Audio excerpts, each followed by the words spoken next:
네, 안녕하세요. 자, 오늘은 추석 연휴가 꽤 길기 때문에 이 기간 동안 공부하면은 좋은 내용을 하나 설명해 드리도록 하겠습니다.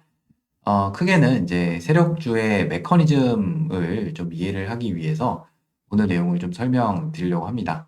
자, 세력주의 특징이 뭐냐면 가장 뭐 다 아시겠지만 기본적으로 이 친구들이 매집되어 있는 물량이 있으면은 그 가격보다 위에서 매도를 하는 게 가장 기본적인 메커니즘이에요. 자, 그런데 우리가 시장에서 여러 종목들을 당연히 보겠지만 모든 종목이 다 똑같을 수는 없습니다. 종목마다 성질이 있고 그다음에 이제 세력들도 성격이 다 달라요. 그리고 상황에 따라서 일봉에 따라서 그 매물대가 있기도 하고 그다음에 또 뭐 어떤 악재가 있기도 하고 매집 방식도 여러 가지고요. 매도하는 방식도 여러 가지입니다.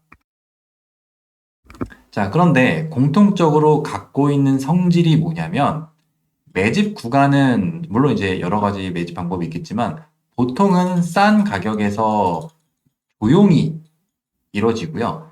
그다음에 매도는 비싼, 당연히 뭐 상대적인 거겠죠. 매집에 대해서 비싼 가격에 시끄럽게 매도를 합니다.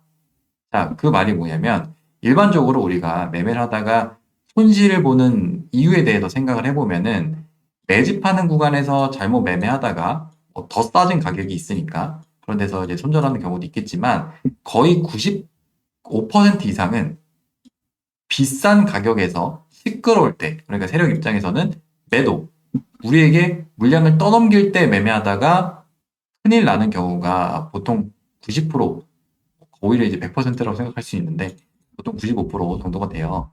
자, 지금 샤페론만 보셔도 아시겠지만 최근에 가장 시끄러웠던 데가 여기죠. 거래량만 보셔도 아시고 여기도 마찬가지예요.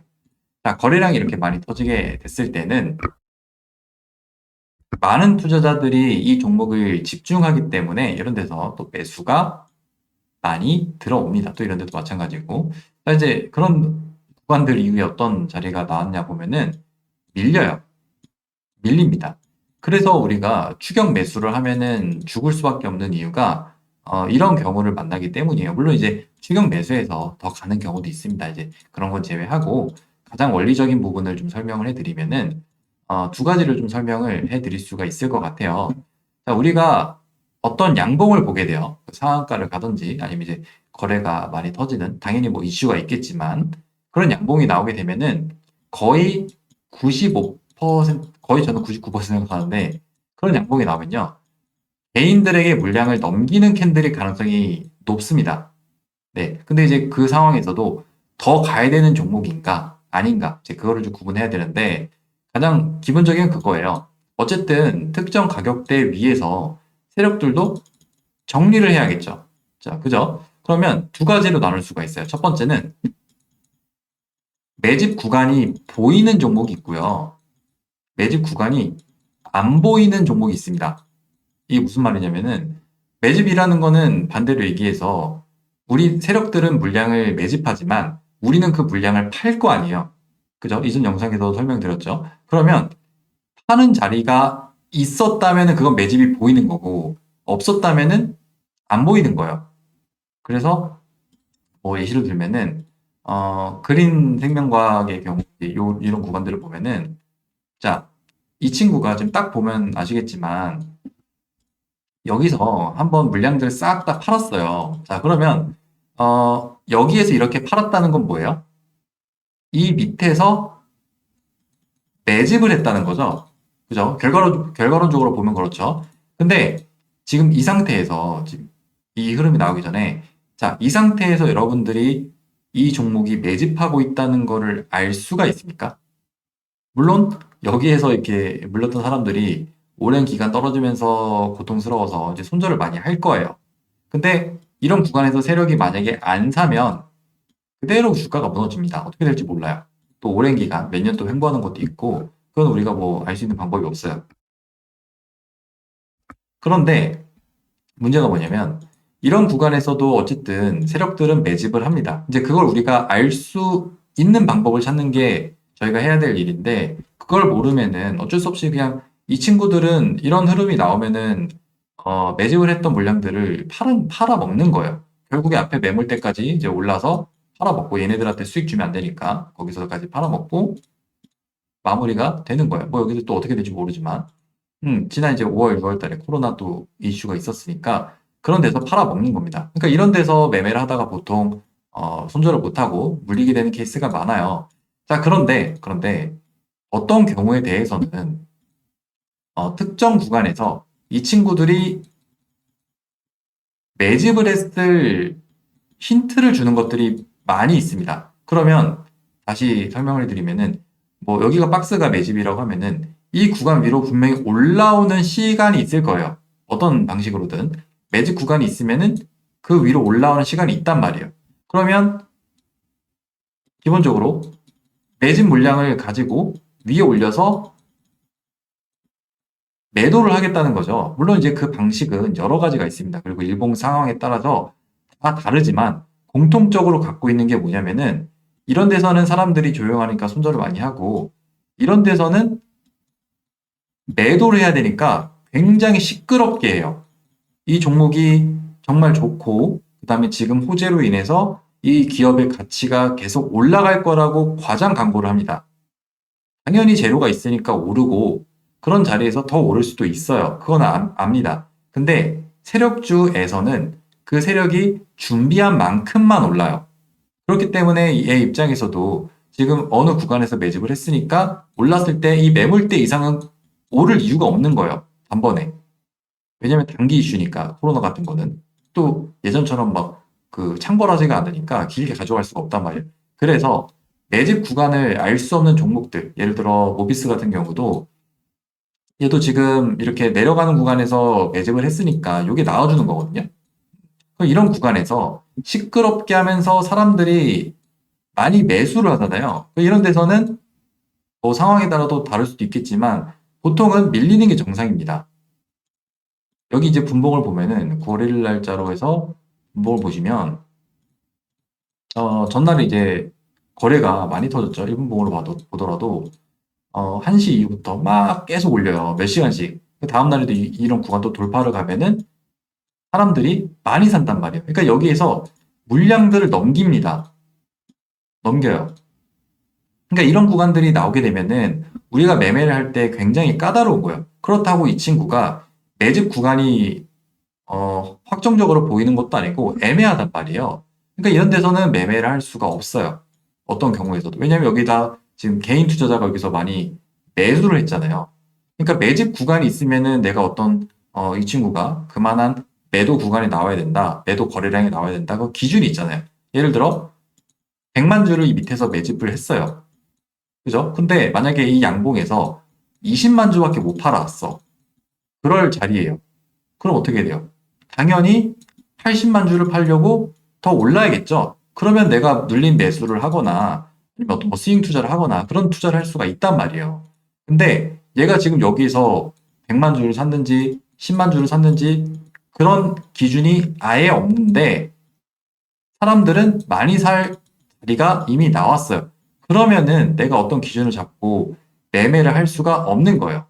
그래서 샤페로네 같은 경우에도 샤페론 이것도 보시면은 제가 이제 멤버십 분들한테는 같이 이 장중에서 설명을 드렸던데 이미 이 친구는 여기에서 손절을 받았을 물량들이 많이 있었어요. 그리고 여기서도 슈팅을 준비하는 구간들이 이렇게 있었고 그리고 여기서 상한가가 나왔잖아요.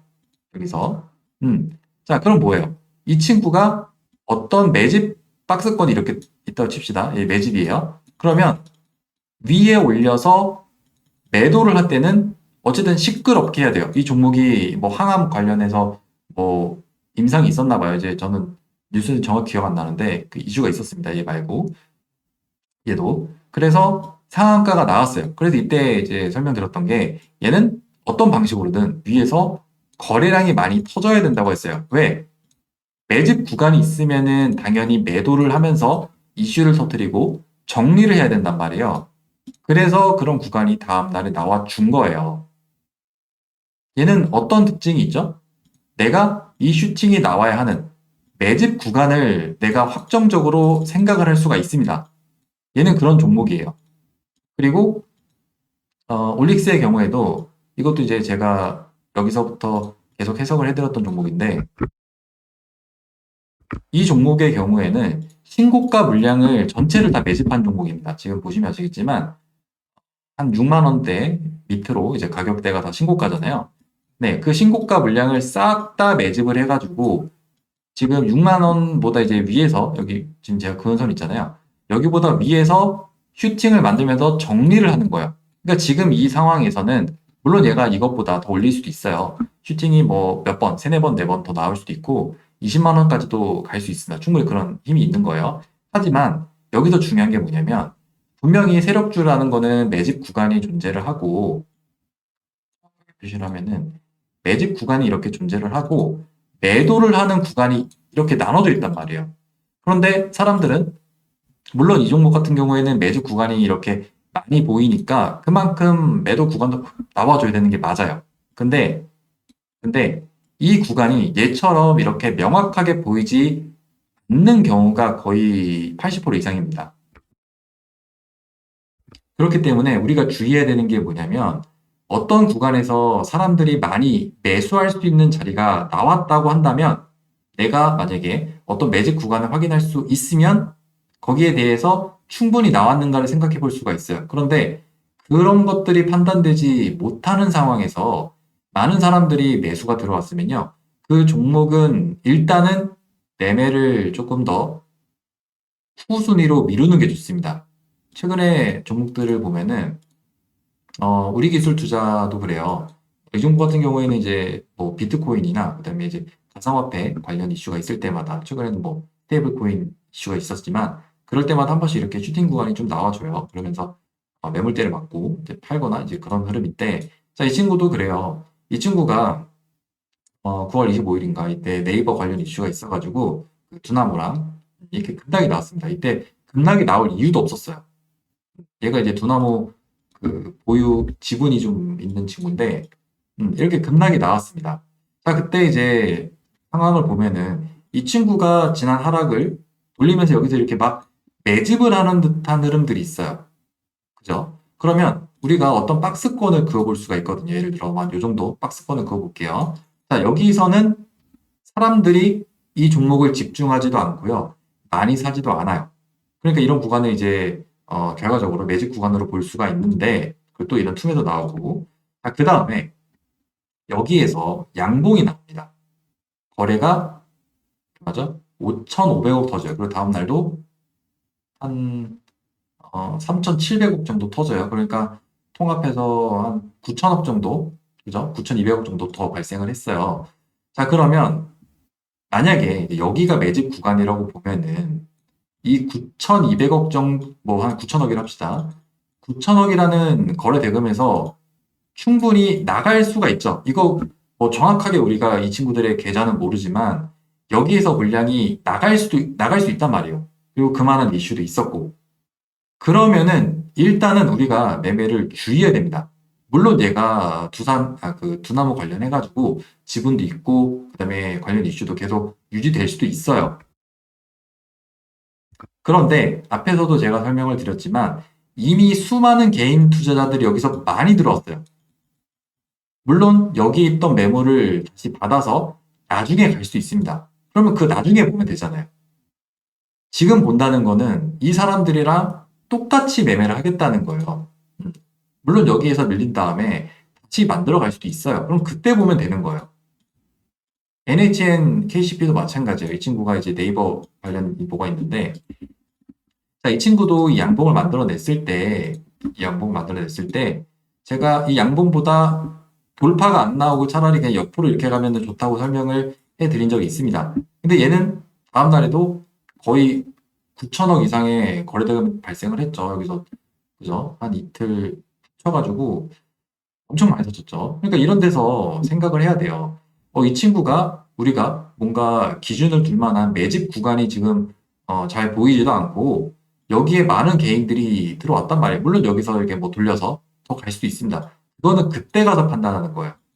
여기에서 그냥 죽어도 전혀 이상하지가 않습니다. 이런 종목들은. 그래서 내가 어떤 종목을 매매를 하려고 해요. 분명히 뭐 상승이 나왔으니까 그 종목을 볼 거예요. 그런데 그 종목이 내가 매집 구간을 정확하게 알면은 예를 들어 100만 주를 매집했다는 걸 알면은 지금 나오는 흐름에서 100만 주가 정리가 안 됐을 때는 더 볼 수가 있겠죠. 눌림을 잡거나 더 흐름을 볼 수가 있어요. 근데 매집 구간이 안 보이거나 아니면 100만 주가 모두 정리되었을 가능성이 있다면 사람들이 충분히 막 사가서 이 시장에서 이 종목을 막 안 사면 안 될 것 같은 흐름들이 막 있다면 그때는 내가 뭐 미리 싼 가격에 물량을 보유했으면 모르겠지만 신규 진입을 하는 데 있어서는 굉장히 불리합니다. 그런 종목들은 일단 조심하는 게 좋아요. 그래서 우리가 어떤 구간들을 좀 판단을 할 때 이 종목이 매도가 될 수 있는가, 없는가 이런 것들을 좀 잘 판단을 해야 되고, 그 다음에 이게 가장 중요해요. 매집 구간이 있는가 없는가를 잘 봐야 됩니다. 지난번에 이제 데이터 솔루션도 한번 설명을 해드렸지만, 이 종목 같은 경우에는 여기서 이렇게 양봉이 나왔어요. 그러면 우리가 이때 이 종목을 볼 거 아니에요. 뭐, 예전부터 추적하셨던 분들은 뭐 볼 수도 있겠지만, 이때 이런 양봉이 발생을 해요. 그러면 여러분들이 뭘 봐야 되냐면은 과연 이 종목이 이 양봉이 만들어지기 이전에 이 하단 구간에서 어디서 매집을 했는가를 봐야 돼요. 만약에 매집 구간이 안 보여요. 그러면 지금 나오는 흐름이 어디까지 이어질지 모르죠. 예를 들어 뭐 여기서 100만 주를 샀을지 200만 주를 샀을지 아니면 저 5만 주밖에 안 샀을지 그죠? 그런 것들에 대한 기준이 없단 말이에요. 그러면 이 종목이 이 양봉을 만든 거 이후에 얼마나 올라갈지를 모르고 그냥 죽어도 이상하지가 않은 거예요. 그러니까 눌림을 할 수 있는 기준 자체가 없습니다. 그런데 예를 들어 매진 물량이 명확하게 보여요. 얘 같은 경우는 명확하게 보이는 축에 속하거든요. 제가 이제 볼 때는 명확하게 볼 수 있는 게 뭐 여기도 있겠지만 이런 구간들은 명확하게 좀 볼 수가 있을 것 같아요. 그러면 이 매집 구간보다 위에서 거래량이 많이 발생을 해야 돼요. 근데 얘 같은 경우는 여기서 정리가 좀 어려운 분봉 상황을 갖고 있어서 얘는 다음 날에도 이 수급이 나와줘야 됩니다. 그 뒤에 어떻게 됐죠? 거기서 다 파니까 그대로 밀리잖아요. 그러니까 이런 부분들도 마찬가지로 좀 보셔야 되는 게 내가 어느 구간을 매집으로 알 수가 있느냐예요. 어떤 종목이든지 어떤 세력주든지 분명히 매집 구간이 이렇게 있으면요. 그 구간을 매도하기 위해서 거래를 터뜨리는 부분이 있습니다. 이렇게. 그런데 얘도 마찬가지예요. 우리 기술투자도 분명히 어떤 매집 구간이 있으면은 당연히 이 투매에서도 매집을 했겠죠. 이런 매도하는 구간이 있단 말이에요. 근데 이제 우리가 문제가 되는 게 뭐냐면 매집 구간에 대해서 이 매도 구간이 충분했느냐, 안 했느냐, 이거는 항상 문제가 돼요. 어떤 종목이든지 개인 투자자로서 우리가 세력이 아니니까 그게 다 됐는지 안 됐는지를 좀 판단을 해줘야 되거든요. 그런데 그에 앞서서 이 동그라미에서 정말로 많은 사람들이 살 수 있는 기회가 있었어요. 그럴 만한 물리적인 시간도 있었고, 그럴 만한 뉴스가 준비되어 있어서 많이 샀어요. 시장에서 이 종목을 막 사야 된다고 해요. 그러면은 거기다가 보통은 다 팔아먹었을 가능성도 있습니다. 물론 상황에 따라서는 더 갈 수 있는 조건도 있고, 그 다음에 이제 이런 것들 매집 구간이 너무 길잖아요. 예를 들어 HJ중공업 같은 경우는 얘는 지금 보시면 아시겠지만 매집 구간이 굉장히 몇 개월이죠 거의. 매집 구간이 굉장히 길어요. 그러니까 여기서 이제 슈팅이 나오더라도 여기서 한번 거래가 터지죠. 돌파로 여기 제가 선 그어드린 데서 나오더라도 계속 가도 이상하지가 않은 거예요. 왜? 얘는 많은 구간을 준비를 했기 때문에 그만큼 나와주는 거예요. 여기서 뭐 1천만 주라고 합시다. 그럼 이 1천만 주를 다 팔아야만 끝날 거 아니에요? 그죠? 그러니까 여기에서 끝나지 않는 이유가 더 많은 상승을 만들어낼 수 있기 때문에 물론 이제 여기까지 갈 거는 예상하기 좀 힘들긴 하지만 매집 구간이 예를 들어 1,000만 주라고 하면은 당연히 위에서 그 1,000만 주를 매도를 해야 됩니다. 근데 우리가 개인 투자자로서 불리한 점이 뭐냐면은 그거를 세력들의 계좌를 깔 수가 없잖아요. 그죠? 그거를 알 수 있는 방법이 없어요. 그래서 우리한테 가장 중요한 게 뭐냐면 어떤 구간에서 개인 투자자가 많이 들어왔는가, 안 들어왔는가, 이제 그런 것들을 구분을 하고 그 다음에 조심하는 게 좋습니다. 그래서 이런 구간들도 지금 뭐 나중에 이렇게 더 밀어서 뭐 또 이렇게 움직여서 이렇게 올라갈 수도 있어요. 근데 이제 지금 상황에서는 이렇게 많은 개인들이 들어온 다음에 그 다음에 매매를 할 때는 특정 이제 지지선을 본다던가 아니면은 내가 매매하는 분명히 기준이 있어야 됩니다. 왜냐면 여기서 그냥 밀려서 다시 내려가더라도 전혀 이상한 게 아니에요.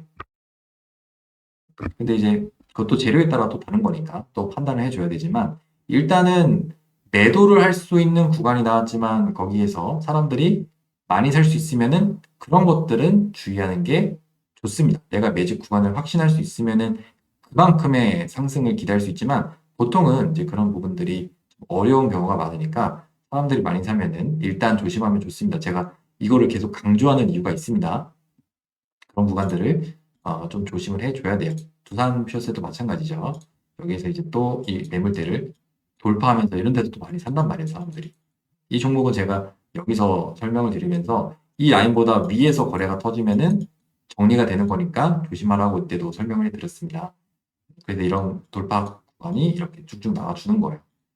자, 그래서 오늘은 이제 세력주의 메커니즘을 하나 간단히 좀 소개를 드리고 매집 구간이 있으면은 당연히 매도 구간이 있는데 보통의 경우에는 매집 구간이 명확한 경우가 그렇게 많지가 않습니다. 근데 매도 구간은 특징이 딱 하나죠. 사람들이 많이 사야 매도 구간이 돼요. 그렇기 때문에 개인들이 많이 들어오고 난 다음에 보통 이제 그런 데도 항상 문제가 생겨요. 그 다음에 매매를 하는 거를 일단 좀 지양하시고 매집 구간이 보이는 종목들을 위주로 매매를 먼저 하시면은 매매를 하시는데 훨씬 더 기준을 잡기가 좀 편하고 그다음에 종목들을 해석할 수 있는 그런 능력들도 갖추기 쉬우니까 일단 그런 종목들부터 한번 구분해 보시면은 좋을 것 같습니다. 오늘은 이제 그에 관련해서 이제 할 수 있는 것과 없는 것 이제 이 두 개를 구분하시면은 좋을 것 같습니다. 그래서 오늘은 이제 이 부분에 대해서 다뤄봤고 다음에는 다른 내용으로 찾아뵙도록 하겠습니다.